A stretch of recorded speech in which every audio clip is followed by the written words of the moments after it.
Hello, Internet, and welcome to another episode of Holy Crap, all you do is complain. Do you like anything?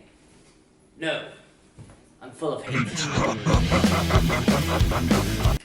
Previously, I talked about Sony and how they like to lie to their customers, and Nintendo and how they like to make a problem and then sell you the solution.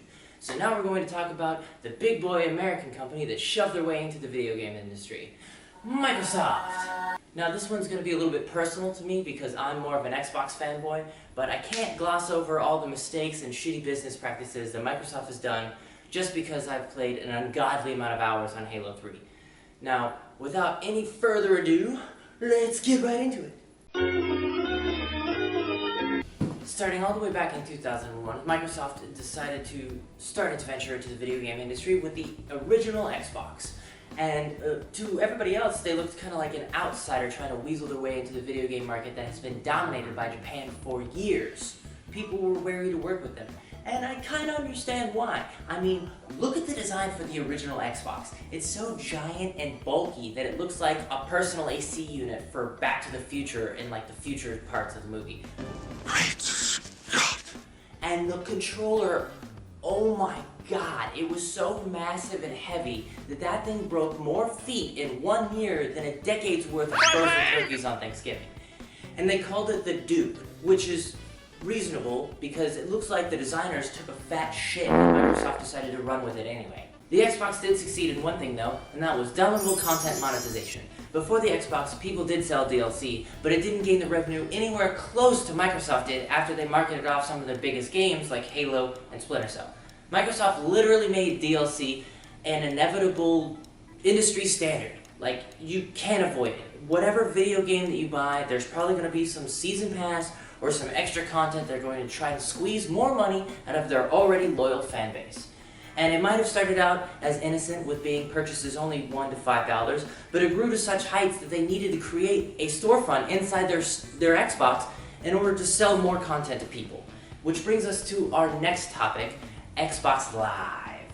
But before we get there, I want to talk about the names.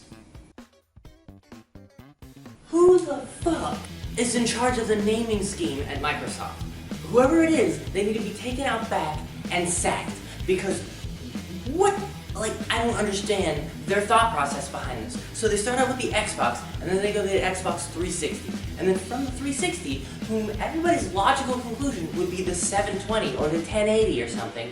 Nope, they go Xbox One, which it's not the one, it's the third.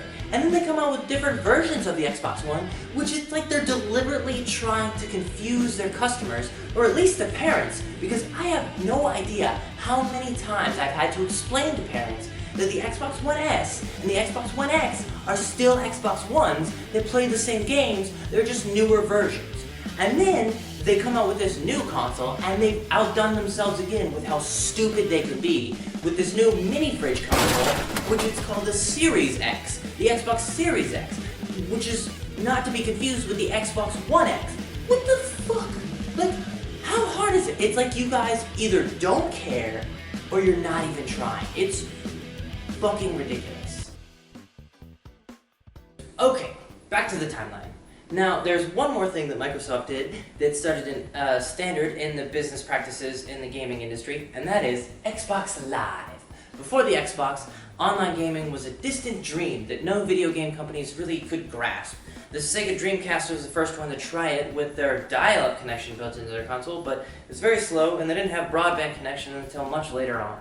And PlayStation didn't even care about online network capability because they didn't even have it built into their console at the time. But not only did Xbox have broadband connection built into their console, they also had software and servers ready for it when Xbox Live was announced the next year. And it was a huge hit. People were buying it up like crazy. Now it is a industry standard that now you have to pay for online subscription service as well as Xbox Live or PlayStation Now or Nintendo Online, even though you're already paying for your internet service. And yes, I get it, they were using servers, and servers cost money to run. But there is at no point where people are going to be happy about having to pay more money for something they're already paying for.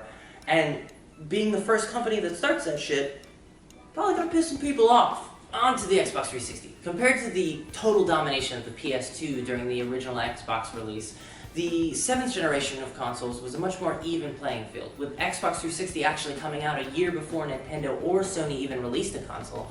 So they did a really good job in selling it, and they pierced the markets that Sony and Nintendo held for so long. The problem is that the Xbox 360 didn't fucking work. It had a failure rate of over 50%, which is 5 times that more likely than the PlayStation 3, which was not well known for being a very well-built console. And not only that, but the customer service was awful. It took them months to fix the Xbox consoles, where it took Nintendo and Sony just weeks. And the weird part is that only 3.8% of the people with broken consoles decided to stop buying Microsoft stuff because they were angry at how bad it was handled. Everybody else was such a hardcore Microsoft fanboy that they waited weeks and weeks on end to get their 4th replacement console just so they can play Halo with their buddies. It's ridiculous. And then comes the Kinect, with its cool concept and sloppy design, that was unveiled in 2009 with its Milo demo, which was widely believed to be a faked demo with scripted sequences that seemed well practiced by the lady in the video. It became one of the fastest selling consumer electronics in the world in 2011, and I gotta be honest, I was one of those people. I bought it day one, and I played the crap out of it. I was so invested into it that I was #1 in the volleyball leaderboards on Kinect Volleyball. The only thing that got me, though, was a broken fan when I broke it with my hand as I tried to serve a ball to a 12-year-old kid that was just trying to have fun as I destroyed him. But the Kinect lost its shine really quickly, as a bunch of games with a lack of polish came streaming from it as it tried to keep people interested. Most of the games that were good lost value and greatness really quickly, and the rest of them were just buggy messes. And despite that fact, Xbox decided to carry the dead corpse of the Kinect and plop it squarely on the launch of their Xbox One and raise up the price of their console to $500 on the release day. The last thing I want to talk about is their attempt to make their Xboxes always online in order to better watch you play your games and to better advertise to you which games you like.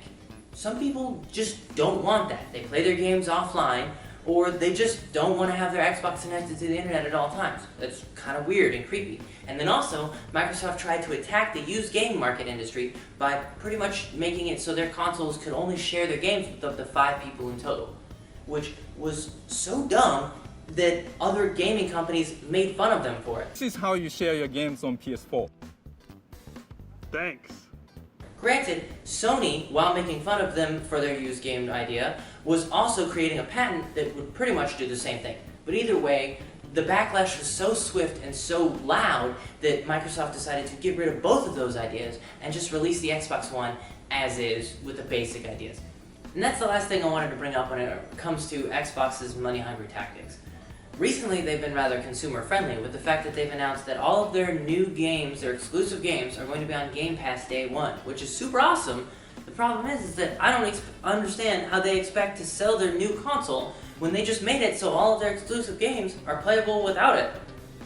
It's kind of weird. And then also the fact that Halo, the big game seller, the console seller, has been pushed back to after the release of the console. So there's really no reason to buy it other than the fact that it's a new hardware and it's backwards compatible, which is at least more than I can say for the PS5, but still. So that's the end of my video. I hope you guys enjoyed. If you liked the video, please make sure to leave a like or a comment and make sure to share and subscribe. And I hope you guys have a good day.